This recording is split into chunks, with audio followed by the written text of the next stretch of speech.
Hello and welcome to Championship Predictions Game Week 3. After Championship Game Week 1 and 2, it is Stoke City who top the pile. And that is a brilliant start for Mark Robbins' side, as the two Sheffield clubs have had a shit start to the season. So, let's just dive straight into my Championship Game Week 3 predictions here. So we start on Friday night, where Derby County take on Bristol City, not Leicester City. Derby take on Bristol City. Both sides, Derby have had a horrible start, losing 2 from 2. Bristol City beating, absolutely battering Sheffield United on opening day at Bramall Lane, and then drawing at home in a scrappy 0-0 to Charlton Athletic in that one, of course. Bristol in 4th in the table at the moment, joint with Coventry, Birmingham, Preston, Southampton, Hull, Charlton, and that is that. Head-to-head record last time these sides played was a 3-0 win for Derby back in August 2024.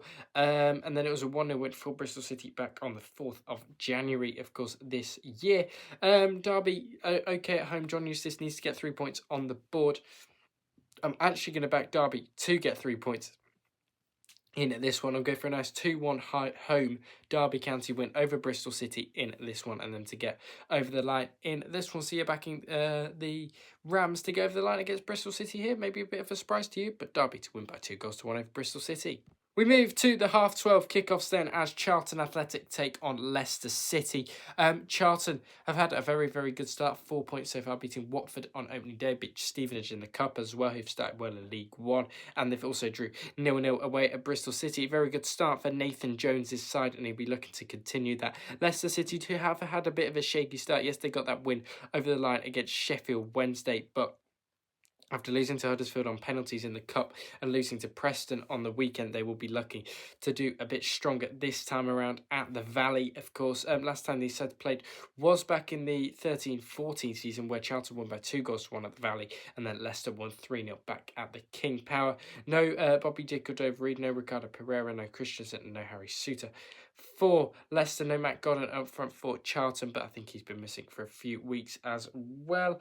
So, yeah, I'm going to back a draw in this one. I don't think Leicester are exactly playing the greatest of football yet, but I'm going to back a draw between Charlton and Leicester. I'm going to go for a 1-1 here. I think it'll be a safe, sound 1-1 draw in this one, and Charlton and Leicester just to cancel each other out in a 1-1 draw here. Charlton 1, Leicester 1. Hull versus Blackburn in the second of the 12:30 kickoffs. Of course, Hull City have got 2 points from their opening 2 matches. Blackburn Rovers have 0 after losing that game late on at home to Birmingham, of course, and then losing away at West Brom on opening day. Last time these sides played was a 1-0 win for Blackburn back at the MKM Stadium on the 7th of December, and 29th of December was 1-0 win for Hull City. Hull City, they have 4 points, sorry. They won against... who did they win against? Not Getafe. Why does it say Getafe? Oxford, sorry. The football's glitching out like crazy. Think they beat Getafe in the league. Getafe on the championship.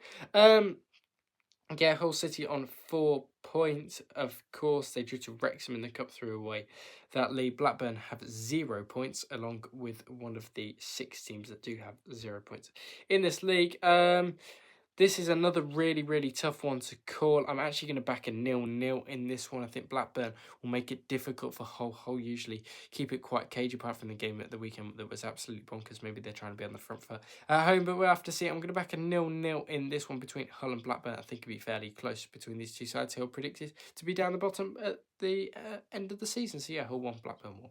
0-0. Sorry, what am I talking about? 1-1. 0-0.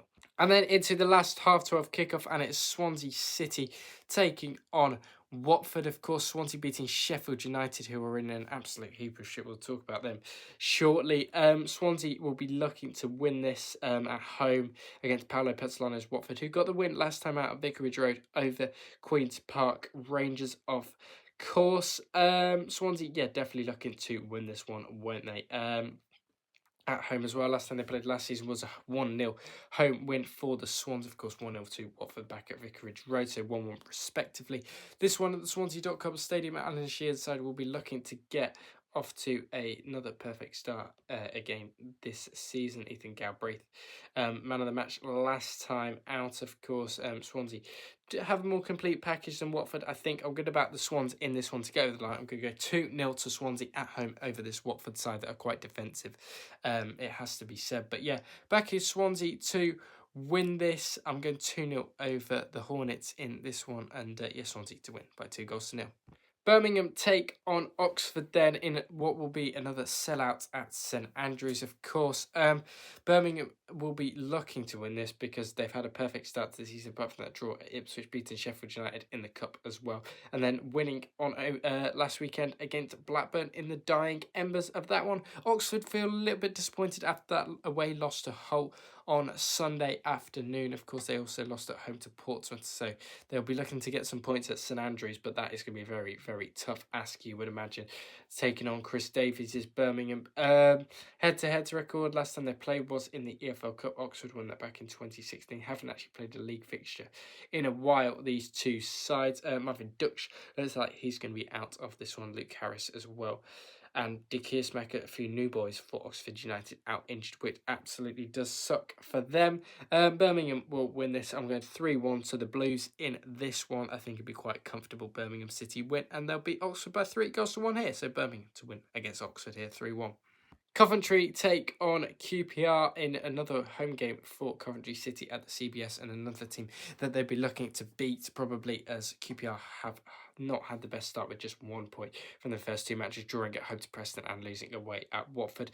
Coventry were involved in that 8-goal thriller last time out at Pride Park. Of course, they'll be looking to do the same and beat QPR quite convincingly here. 0-0 draw at home to Hull wasn't the best start, but they have had a lot better starts than the first two games of previous years gone by, of course, as they've always been near the bottom.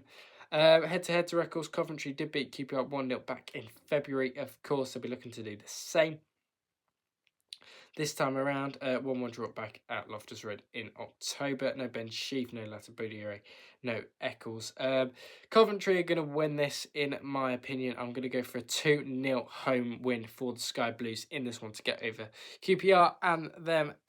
So yeah, go back Coventry City to win this by 2-0 over Julian Stephans, QPR.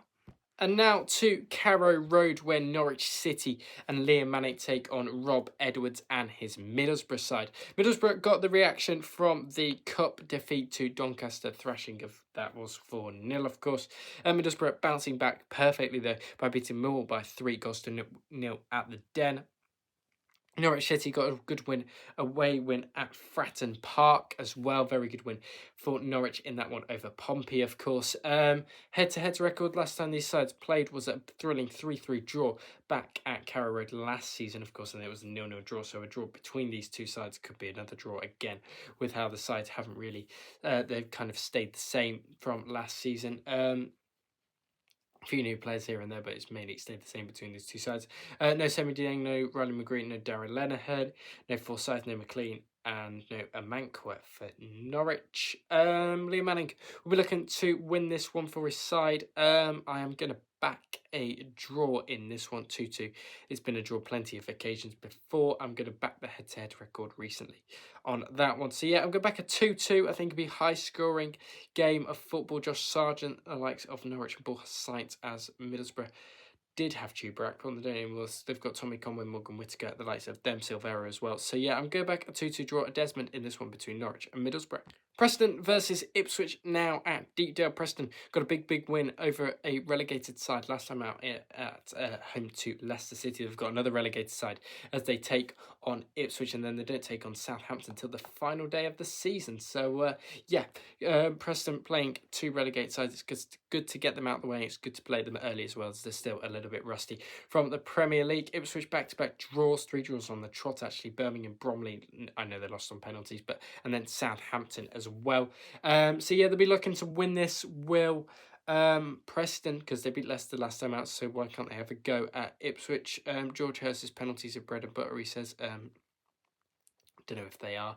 after that Bromley miss. But yeah, it's big season ahead for him. Can he get amongst the goals and can he get firing for Ipswich Town? Big season for him to prove himself in this division. Won't waffle on that too much. Preston, yeah, Paul Heckingbottom knows what he's doing at home as well. Could it be 3 draws on the trot for Ipswich? I think not. I think they will get a win here over Preston North End. I think they're just going to have a bit too much quality. They did beat Leicester Preston, but I don't think they're going to beat Ipswich here. I'm going to back the away side to win this by 2-1. A good win for Kieran McKenna's side. So yeah, very good win for Ipswich in this one to take control over Preston and yeah, maybe propel themselves towards those playoff places and top two, and the top 2 charge could be on. So yeah, 2-1 to Ipswich over Preston here. Sheffield United need some points and desperately as they take on Millwall at Bramall Lane this weekend. Yeah, Millwall losing 3-0 to Middlesbrough, but what was a bit of a shock result, but it was 0-0 at half-time. Millwall won the game and then Middlesbrough kind of ran away with it in the second half. Millwall did beat Norwich on opening day, so there's still promise signs there for them. Beat Newport in the Cup, but that's just Newport.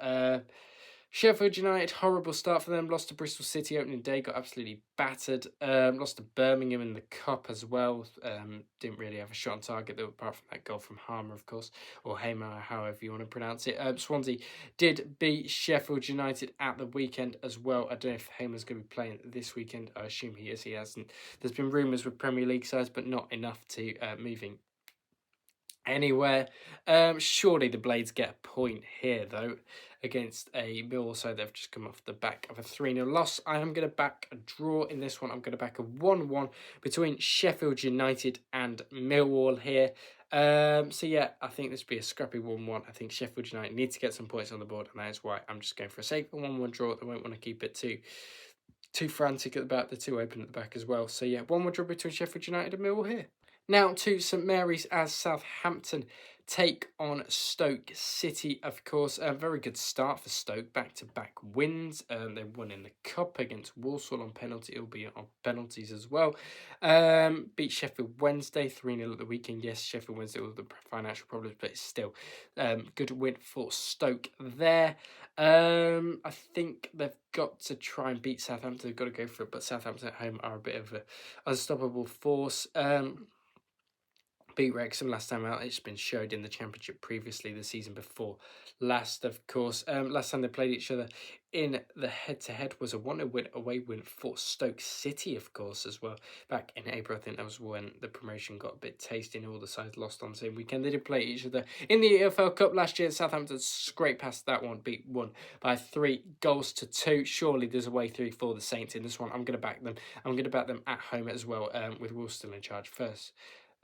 Second win of the season after they drew at Ipswich last weekend. So yeah, I'm backing Saints to win this by 2-1 at home to Stoke. So yeah, Will still gets another win on the board. Southampton to beat Stoke by 2-1. Now into the penultimate game of the game week. West Brom take on Portsmouth. West Brom got a very good win away at the racecourse on Saturday at 12:30. Of course, 3-2 winners over Wrexham. They were.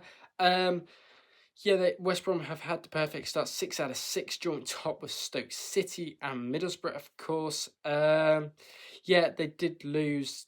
Portsmouth have lost to Norwich at home, but they did beat Oxford on opening day, which was a very good win, and a needed win if they are going to be in a relegation scrap with Oxford United this season. So they're going to need to win that. They had to win that. Head-to-heads last time they played last season was a 5-1 win for the Baggies and a 3-1 win back in September. I'm going to back the Baggies in this one. I think it'll be scrappy. I think it'll be tight. Isaac Price to score again probably for the Baggies and get them over the line. Go for a scrappy 1-0 home West Bromwich Albion win in this one, and then to narrowly get over the line against Portsmouth here. So yeah, West Brom to win by 1-0. And now to Wrexham taking on Sheffield Wednesday then in the final game of this match week. Wrexham back-to-back losses, same with Sheffield Wednesday, so somebody's going to pick up some points here. Probably Wrexham just because of the money they have spent. And, well, Phil Parkinson, we know his record in the Championship is absolutely diabolical. Sheffield Wednesday did put up a really good fight away at Leicester City, but then kind of dropped off the pace a little bit, which was what to be expected by them, by losing 3-0 at home to Stoke. Wrexham only beaten Hull in the Cup so far, and if they keep Phil Parkinson in charge, I think they've just signed that left-back from City. I forgot his name, Doyle. I don't know what his first name is, though. Yeah, that's a good signing for Wrexham. 8 million seems a bit much to be splashing the cash on him. I think Wrexham are going to get over the line in this one, though. Last time they have played, have they ever played? No, this is the first time they said to have met, of course, in a while since football hasn't been established. I am going to back the Red Dragons in this one. I'm going to go for a nice 2-0 home win for Wrexham in this one to get over the line and get the party started with a nice 3 points over Sheffield Wednesday. Wrexham 2, Sheffield Wednesday 2-0 here. Thank you for watching my Championship Game Week 3 predictions. If you did like the video, don't forget to like, share, subscribe, do all of that good stuff. And I'll speak to you on the next one, which will be Premier League predictions or League 1 and 2, again, probably tomorrow. So, yeah, don't forget to like, share, subscribe, and I'll speak to you on the next one.